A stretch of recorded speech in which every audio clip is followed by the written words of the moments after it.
Hi, this is Robert for Seconds Out, joined with Dmitry Salita. Great to see you, Dmitry. Thank you so much for coming out to Detroit. It's a pleasure. I can't wait for Saturday night.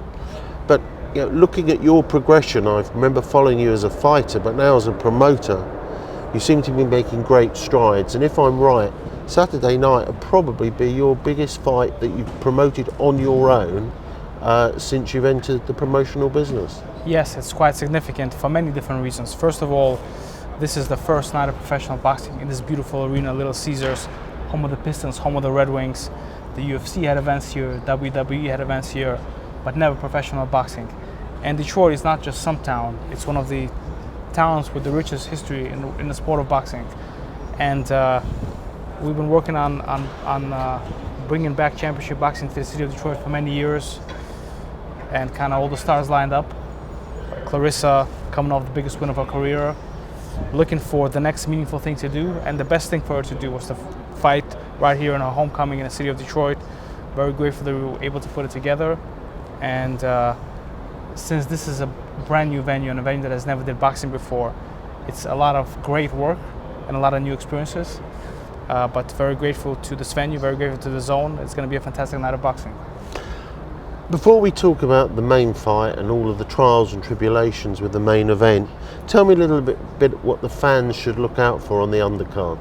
So this is a great show. Top to bottom, we wanted to showcase some of the best fighters from the city of Detroit, from the state of Michigan, in meaningful fights. Sometimes the Midwest gets a bad name for matchups, for bad fighters, for easy fights.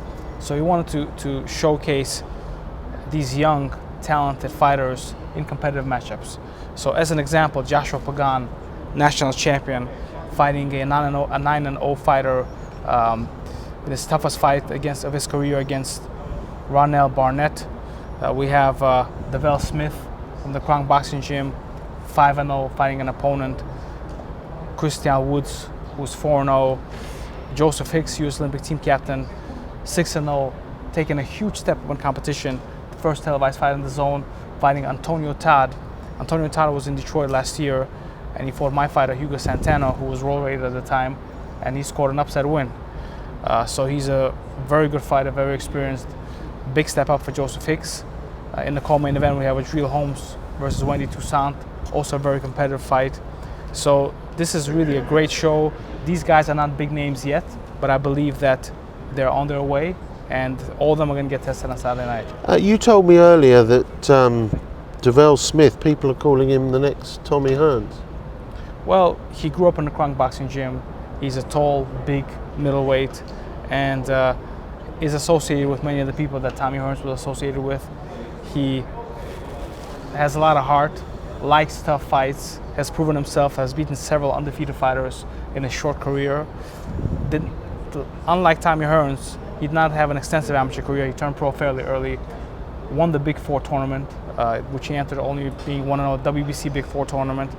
I've seen him in the gym, spar with a lot of world-rated fighters, champions. He certainly holds his own and better, and it will be great for the city of Detroit to get behind another fighter that from the beginning of his career, that they can support, that they can grow. And this venue, Clarissa, is opening up big-time boxing to Detroit. It will be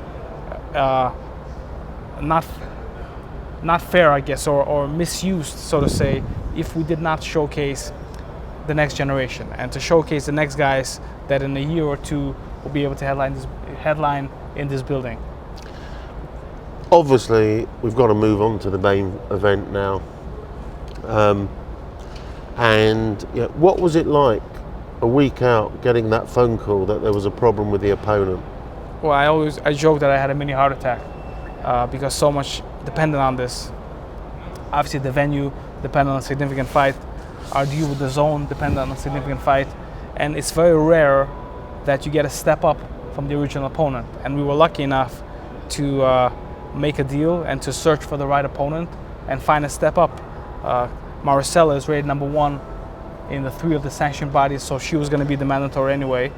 And we actually tried to make the fight with her originally for this show, but she had other things that she was working on.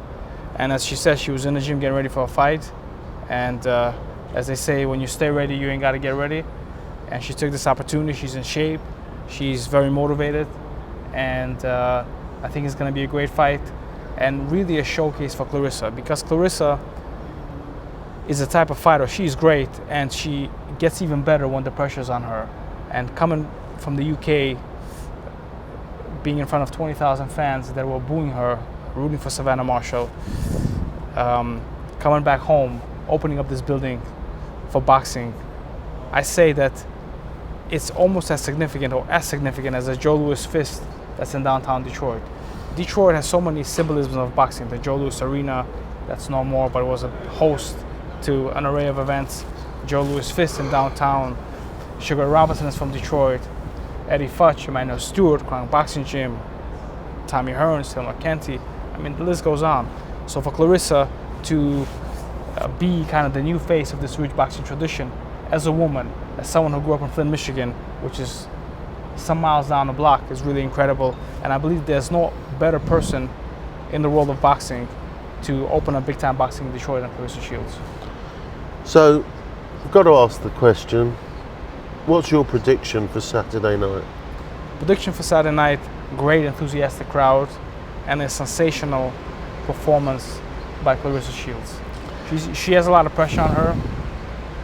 Maricela is a good fighter, but more importantly, when you have friends, when you have family, when you have Cash Doll walking you out and the Four Tops from Motown singing the national anthem, this is going to be a big event, a big sports and cultural event. And when you're, as I know from the experience, when you're in the locker room getting ready to walk into the fight, you know, it's a lot of pressure. But Clarissa, through her amateur career and through her pro career, has shown that she's able to shine with that pressure, and I believe that she will shine very bright on June 3rd. A very tough question for you. What does Maricela have to do to cause an upset? I feel like I'm on Oprah. Well, I don't only say this as Clarissa's promoter. I know that I have to build up the fight, but honesty is the best policy. I really find it hard to believe that there's anything that she could do to upset Clarissa. Now, with that being said, and I was thinking about it actually on my way to the press conference today, some of the biggest defeats of legends have happened unexpectedly. They rarely happen when they fought other big fighters. They happen Buster Douglas versus Mike Tyson. The list goes on in these types of defeats. So you always have to be ready, and you have to be on your P's and Q's and feel that you're gonna be in a tough fight. So for everything that I've seen from Clarissa, she's on point, she's focused, she wants to prove a point. But if she is just a bit short of being sharp, I feel like Maricela mentally and physically is in shape to give her best. From the other side of the pond, where I come from, are we going to see Clarissa in the UK again? I'd love to. You know, every time I come to the UK for boxing, it's a holiday for me. I love the enthusiasm of the boxing fans, the enthusiasm of the boxing media. It's really incredible. So NATASHA Jonas is a great fight for Clarissa. Possibly a rematch with Savannah Marshall if she beats Franchon Cruz. If she does, and if she does so in an impressive way, I believe that paves the road for them to fight again. Do you think she does win that fight? I don't know. I think Franchon Cruz is a very skilled, tough, good fighter. Clarissa beat Franchon in her pro debut, as you know. It just shows you what kind of fighter Clarissa is. Look at all the champions that she's beat. Savannah is moving up in weight. That may help her. Maybe she was. Maybe she's going to be bigger and stronger at 168. And if she does a good job, I think that it builds some credibility. I spoke to Clarissa earlier, and I asked about the weight, and she said that she wouldn't be fighting Savannah at 168.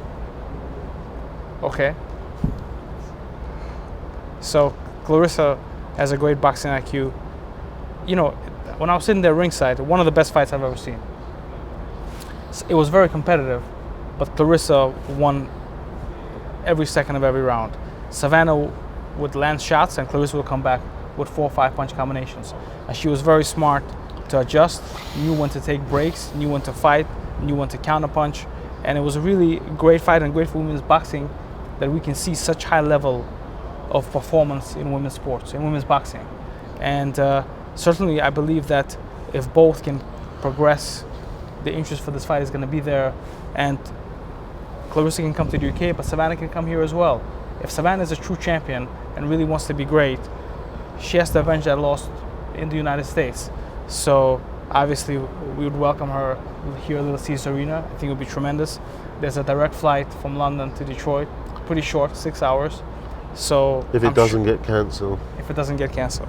It's not going to get cancelled. So I'm sure that many fans will come here from Savannah. And,